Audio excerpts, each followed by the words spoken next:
আজকে আমরা বানাবো সবুজ ডিম রেসিপি। পেঁয়াজ, ধনেপাতা, কাঁচামরিচ, লবণ, গোলমরিচ, ডিমের সাদা অংশ। এখন ভালো করে মেখে নিতে হবে।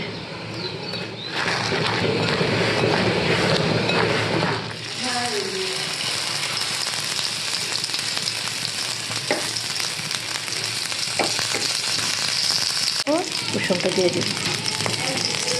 এখন সামান্য লবণ আর একটু গোলমরিচের গুঁড়ো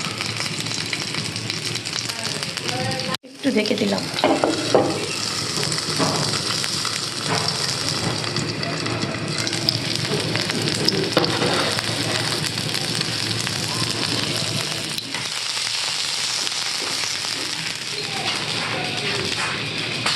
ফাইনালি হয়ে গেছে সবুজ ডিম, মজাদার।